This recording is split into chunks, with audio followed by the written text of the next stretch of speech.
আসসালামু আলাইকুম, welcome to Salma's kitchen. আজকে আমি চিচিঙ্গার একটি অন্যরকম রেসিপি শেয়ার করব।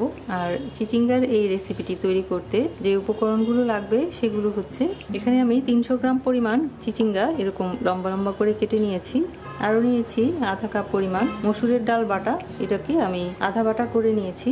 আর লাগবে আধা চা চামচ পরিমাণ হলুদের গুঁড়া, লবণ স্বাদ মতো, চিনি আধা চা চামচ পরিমাণ, আদা বাটা আধা চা চামচ পরিমাণ, ফোড়নের জন্য লাগবে আস্ত কালো জিরা আধা চা চামচ পরিমাণ এবং 2টি আস্ত শুকনো মরিচ, আরও লাগবে 4টি কাঁচামরিচের ফালি, 1/4 কাপ পরিমাণ পেঁয়াজ কুচি এবং রান্নার জন্য লাগবে পরিমাণ মতো সরিষার তেল। এখন আমি চিচিঙ্গাটাকে যেভাবে কেটেছি, এখানে এইভাবে প্রায় 2.5 ইঞ্চি পরিমাণ লম্বা করে আমি এটাকে এরকমভাবে কেটে নিয়েছি। এখন এটাকে আমি মাঝখান থেকে কেটে নিলাম এবং বিচিগুলো ফেলে দিচ্ছি। ফেলে দিয়ে প্রতিটাকে আবার লম্বালম্বিভাবে 4 টুকরো করে নিচ্ছি। এভাবেই আমি কেটে নিয়েছি।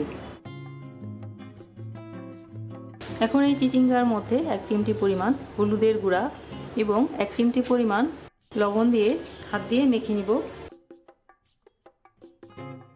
মেখে নিলাম। এবারে চলে যাচ্ছি রান্নায়। রান্না শুরু করলাম। কড়াইতে 1 টেবিল চামচ পরিমাণ তেল দিয়ে তেলটা গরম করে নিচ্ছি।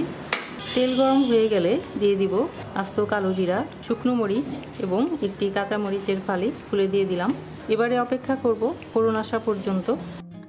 ফোড়ন এসে গেলে, মরিচটা ভাজা হয়ে গেলে দিয়ে দিব পেঁয়াজ কুচি। এবারে পেঁয়াজ কুচিটাকে হালকা বাদামি করে ভেজে নিব। পেঁয়াজ কুচি হালকা বাদামি হয়ে গেলে দিয়ে দিব হলুদ লবণ দিয়ে মেখে রাখা চিচিঙ্গা। এবারে চিচিঙ্গাটাকে 3 থেকে 4 মিনিট ভালো করে ভেজে নিব।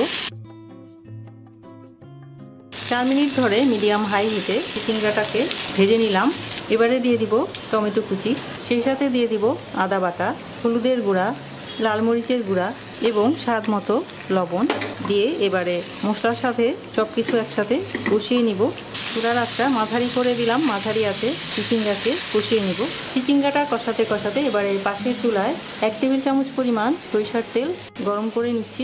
সরিষার তেল গরম করে নিয়ে দিয়ে দিব মসুরের ডাল বাটা এবং সেই সাথে 1 চিমটি পরিমাণ লবণ দিয়ে মসুরির ডালটাকে তেলের সাথে ভেজে নিব। 5 মিনিট ধরে মিডিয়াম লো আঁচে মসুরের ডালটাকে ভেজে নিলাম এবং ভাজতে ভাজতে এটাকে যতটা সম্ভব এভাবে গুঁড়া গুঁড়া করে নিলাম। তাতে করে তরকারিতে দিলে তরকারিটা খেতে ভালো লাগবে। মসুরের ডালটা ভাজা ভাজা হয়ে গেলে এবারে মশলা দিয়ে কষানো চিচিঙ্গার মধ্যে ডাল ভাজাটা দিয়ে দিব। দিয়ে এবারে মিলিয়ে নিব। 2 মিনিটের মতো ভেজে নিব। 2 মিনিট চিচিঙ্গার সাথে ডালটা দিয়ে ভেজে নিলাম। এবারে দিয়ে দিব পানি আধা কাপ পরিমাণ। এখন ঢাকনা দিয়ে রান্না করব মিডিয়াম লো আঁচে 5 মিনিট। এর মাঝে ঢাকনা তুলে দুবার নেড়ে দিব।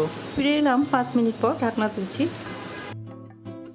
এ পর্যায়ে দিয়ে দিব কাঁচামরিচের ফালি এবং চিনিটা অপশনাল, স্বাদটা বাড়ানোর জন্যই চিনিটা দেওয়া, না চাইলে নাও দেওয়া যায়। নেড়ে চেড়ে দিলাম। রান্না হয়ে গেছে। চুলা বন্ধ করে দিচ্ছি। এখন পরিবেশন করছি। তৈরি হয়ে গেল চিচিঙ্গার খুবই মজার একটি রেসিপি, যেটা দিয়ে ভাত, তরকারি, রুটি, পরোটা যে কোনো কিছুর সাথেই খেতে খুবই ভালো লাগে। একই ধরনের রান্না খেতে খেতে যখন ভালো লাগে না, একটু চেঞ্জ করে, একটু পরিবর্তন করে রান্না করলে খেতেও ভালো লাগে এবং স্বাদেরও একটু ভিন্নতা আসে। সেজন্য একটু ঘুরিয়ে ফিরিয়ে রান্না করলে আমরা যে কোনো জিনিসেরই স্বাদটা পাই। সেজন্যই আজকে আমি এই রেসিপিটা শেয়ার করলাম, কারণ চিচিঙ্গার অনেক রেসিপি আমার চ্যানেলে আছে। তো এই রেসিপিটাও আশা করি আপনারা ট্রাই করে দেখবেন। আশা করছি অনেক অনেক ভালো লাগবে। ভিডিওটি দেখার জন্য এবং এতক্ষণ সাথে থাকার জন্য অসংখ্য ধন্যবাদ। আশা করি ভিডিওটি ভালো লেগেছে। ভালো লাগলে লাইক বাটনে প্রেস করে উৎসাহিত করবেন এবং ফ্যামিলি ও ফ্রেন্ডসদের সাথে ভিডিওটি শেয়ার করে পাশে থাকবেন। আর সাবস্ক্রাইব করে পাশে থাকা বেল বাটনে প্রেস করে অল বাটনে ক্লিক করে নেবেন। তাহলে আমি ভিডিও দেওয়ার সাথে সাথে আপনারা তার নোটিফিকেশন পেয়ে যাবেন। সবাই অনেক অনেক ভালো থাকবেন। আমার আর আমার পরিবারের জন্য দোয়া করবেন। আল্লাহ হাফেজ।